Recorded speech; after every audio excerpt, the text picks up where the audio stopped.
গল্প একান্ত আপন লিখেছেন পুষ্পিতা ভৌমিক। ও বড় খোকা, জ্বরের চোটে সকাল থেকে কিচ্ছুটি খাইনি আমি। পিয়ালি মাকে বল একটু দুধ মুড়ি দিয়ে যেতে, বড্ড খিদে পেয়েছে আমার। কই গেলি সব? শুনতে পাচ্ছিস তোরা? কাঁপা কাঁপা গলায় কথাগুলো বললেন জ্যোতিপ্রিয় বাবু। পাশের ঘর থেকে তখন উচ্চগ্রামে ভেসে আসছে টিভি চলার শব্দ। বৃদ্ধের কণ্ঠস্বর ও ঘর পর্যন্ত পৌঁছায় না, তাই কোনো উত্তরও মেলে না। অশক্ত শরীরেই বিছানা থেকে নামেন বৃদ্ধ জ্যোতিপ্রিয়। একটু হাতড়ে খুঁজে দেখেন টেবিলে রাখা কৌটো দুটোতে। না, বিস্কুট কেক কিছুই অবশিষ্ট নেই সেখানে। মনে হয় এটা ওনার নাতি গুড্ডুর কাজ। অবশ্য গুড্ডু যে সবসময় এগুলো নিজের বুদ্ধিতে করে এমনটা নয়, ওর মা ওকে শিখিয়ে দেয়। পিয়ালি মানে জ্যোতিপ্রিয়বাবুর বৌমার ধারণা শ্বশুরের প্রচণ্ড নোলা। ওনার বয়স হয়েছে, তাই উল্টোপাল্টা খাওয়া দাওয়া করলে যদি বিছানা নোংরা করেন তখন আর ওদের ঝামেলার অন্ত থাকবে না।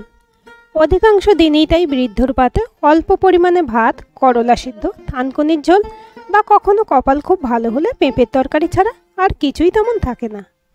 মাছ মাংসের স্বাদ পুরোপুরি ভুলতে বসেছেন জ্যোতিপ্রিয়। বড় খোকা মানে ওনার ছেলে রজত বউ পিয়ালির সাথে সম্পূর্ণ একমত। পুরো বাবাকে নিয়ে যাতে কোনো নাজেহাল হতে না হয় সেই চেষ্টাতেই ওরা সদা ব্যস্ত। আসলে কথা হলো, বাবা পৃথিবী ছাড়লেই ওরা হাঁপ ছেড়ে বাঁচে। এই তো গেল প্রতিদিনের রোজনামচা। তবে ওদের অত্যাচার আরও বাড়ে জ্যোতিপ্রিয় অসুস্থ হলে। বাবা মানে ওদের কাছে শুধুই একজন কাজের লোক।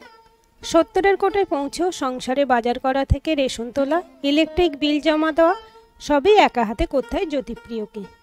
পান থেকে চুন খসলেই শুরু হবে পিয়ালির বাক্যবাণ। এত মানুষের মরণ হয়, আপনি মরতে পারেন না? তাহলে তো একটা পেটের খরচ বেঁচে যায় আমাদের। রজত সারাদিন মুখে রক্ত তুলে খেটে চলেছে, আর আপনি বসে বসে তার অন্ন ধ্বংস করে চলেছেন। ছি ছি, হাব হাতে বুড়ো বাপ কোথাকার, মর মর। শেষকালে এসে জ্যোতিপ্রিয়র খুব কানে লাগে এই হাব হাতে শব্দটা। সারা জীবন তাহলে করলেনটা কি? সব পরিশ্রম সময়ের কালস্রোতে ভেসে গেল তবে।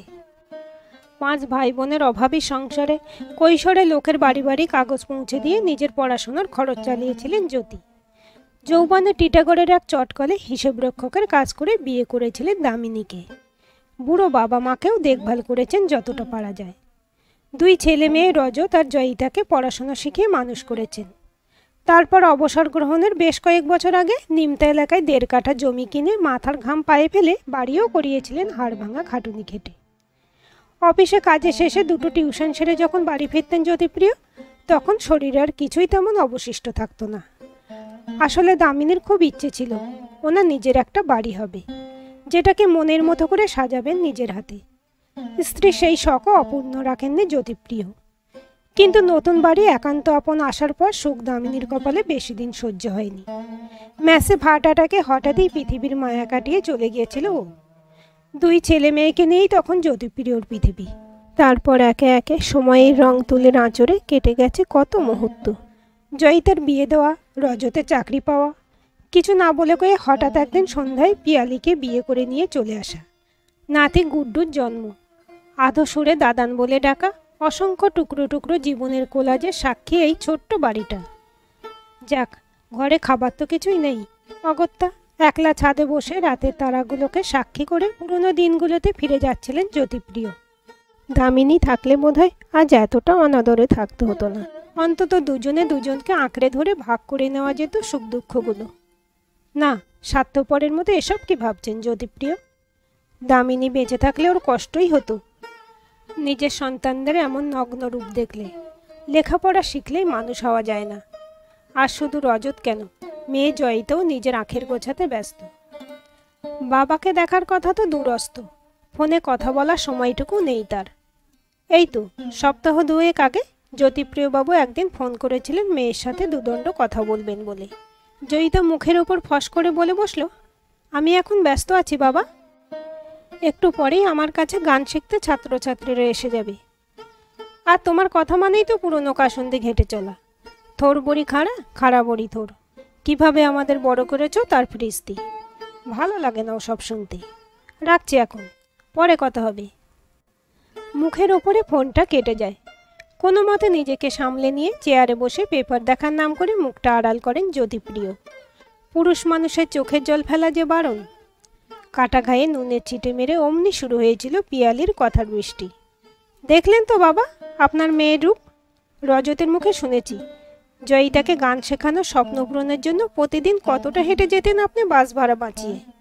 সবাই তো আর রজতের মতো নরম মনের মানুষ নয় যে তবলা শেখা না হলেও সে কথা মনে না রেখে রোজগার করে এনে বাবাকে খেতে দেবে। দুনিয়াটা খুব কঠিন, বুঝলেন? আপনি আমাদের চিনলেন না, খালি এক চোখাপনা। এখনও বাড়িটা আমাদের নামে লিখে দিতে আপনার আপত্তি। জমেরও অরুচি আপনি। সত্যি দুনিয়াটা বড্ড বেশি কঠিন জ্যোতিপ্রিয়বাবুর মতো বৃদ্ধ বৃদ্ধাদের জন্য। আজ যাই সহ্য করা যাক, সন্তানদের উপেক্ষা সহ্য করে বেঁচে থাকা সত্যিই বেদনার। জ্বরটা বাড়ছে বোধহয়, কপালটা অস্বাভাবিক গরম থাকে।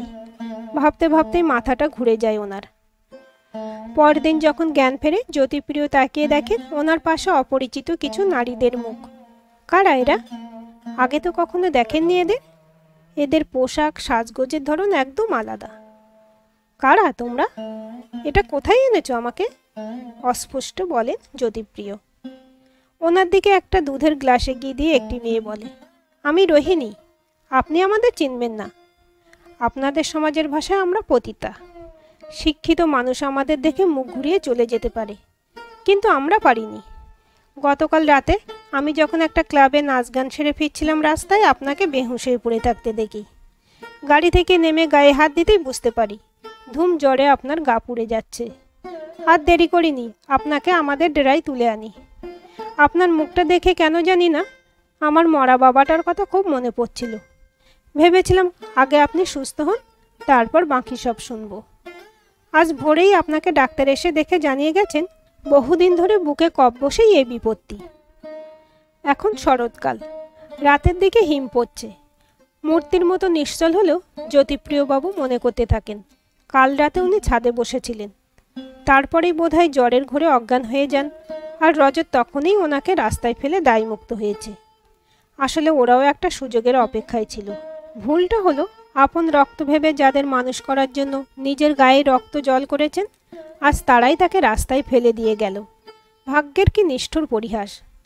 এই মেয়েটি যদি ওনাকে তুলে না নিয়ে আসতো এতক্ষণ, তাহলে বেওয়ারিশ লাশ হিসেবে ওনার ঠাঁই হতো কোনো মর্গে। কারণ শরীরের যা অবস্থা ছিল, রাতের অন্ধকারে গায়ের উপর দিয়ে কোনো গাড়ি চলে গেলেও কিছু করার থাকতো না। জ্যোতিপ্রিয় বাবুকে চুপ করে থাকতে দেখে সেই রোহিণী এবার বলে, ও বুঝেছি, আপনি আমাদের এখানে থাকবেন না। অবশ্য সেটাই স্বাভাবিক। কে থাকে আমাদের এই নোংরা অপবিত্র পৃথিবীতে? আচ্ছা থাক, আপনি বলুন আপনার বাড়ির ঠিকানা। সুস্থ হলে আমরা আপনাকে আপনার নিজের ঘরে পৌঁছে দিয়ে আসবো, কথা দিচ্ছি। এবার আর নিজেকে সামলাতে পারেন না জ্যোতিপ্রিয়। ডুকরে কেঁদে উঠে বলেন, আমার যে নিজের কোনো ঘর নেই রে মা, তোরাই আমার একান্ত আপন। তোদের ছোঁয়াতেই আমি নবজন্ম ফিরে পেলাম। আর অন্তত আমাকে তাড়িয়ে দিস না, শেষ কটা দিন শান্তিতে থাকি। একটু জায়গা পেলেই হবে এই বাড়ির বারান্দায়। কিন্তু সমাজ কি বলবে সেটা ভেবেছেন? লোকে তো আপনাকে খারাপ ভাববে, তাই না? জিজ্ঞাসা করে ওঠে ওদেরই একজন। মৃদু হেসে জ্যোতিপ্রিয় বলেন, বলবো আমি তোর একান্ত আপন, রোহিণীর বাবা। এতদিন পথ ভুলে মেয়ের থেকে দূরে ছিলাম, এখন খুঁজে পেয়েছি, তাই আর কাছছাড়া করব না। সমুদ্র মন্থনের সময় অমৃতের সাথে সাথে গরলও উঠেছিল। বাকি দেবতারা অমৃত পান করলো, দেবাদিদেব মহাদেব সেটা পান করে নীলকণ্ঠ হয়েছিলেন। শুধু ভালোটার ভাগ নিলে তো চলে না রে। এই সমাজে অসংখ্য পুরুষ মানুষের কামনা মিটিয়ে যারা সেই বিষ নিজেদের শরীরে ধারণ করে, তারাও যে সাক্ষাৎ মা উমা। তোদের হাত ধরেই বোধন হোক আমার নতুন জীবনের। যে যাই বলুক, তোদের বাবা হয়েই এখানে থাকবো আমি, একান্ত আপন হয়ে। খুব সুন্দর করে বললে বাবা, তুমি এখানেই থাকবে। আমাদের সন্তানেরা একজন ভালো দাদু পাবে। মিনি, বিলকিস, রিমলি, জোজো, দেখে যা, তোদের ভালো দাদু এসেছে রে পুজোর আগে। এই বলে ডাক দেয় সেই মেয়েটি। বাইরে তখন শরতের সোনা রোদের আলোয় ভেসে যাচ্ছে। ওর কথায় ছুটে আসে কচিকাচাদের দল। সেই থেকে কেটে গেছে 5-5টা বছর। জ্যোতিপ্রিয়বাবুর নতুন পরিচয় উনি সকলের ভালো দাদু, ওদের মন ভালো করার ম্যাজিশিয়ান। আর হ্যাঁ, জীবনের ছিন্নবিনা তারগুলো যাদের জন্য ফিরে পেয়েছিলেন জ্যোতিপ্রিয়, নিজের একান্ত আপন বাড়িটা তাদের নামেই লিখে দিয়েছেন উনি। নানা কারণে যারা সমাজের মূল স্রোত থেকে বিচ্ছিন্ন হয়ে যায়, তাদের নতুন করে আলোয় ফেরানোর শিক্ষা দেওয়া হয় ওই বাড়িটায়। ভালো দাদু জ্যোতিপ্রিয় গান ধরেন, প্রাণ ভরিয়ে তিসা হারিয়ে মোরে আরো আরো আরো দাও প্রাণ, তব ভুবনে তব ভবনে মোরে আরো আরো আরো দাও স্থান। আজকের এই গল্পটি আপনাদের কেমন লাগলো কমেন্ট করে জানাবেন। ভালো লাগলে অবশ্যই একটা লাইক দেবেন আর চ্যানেলটি সাবস্ক্রাইব করে সাথে থাকবেন।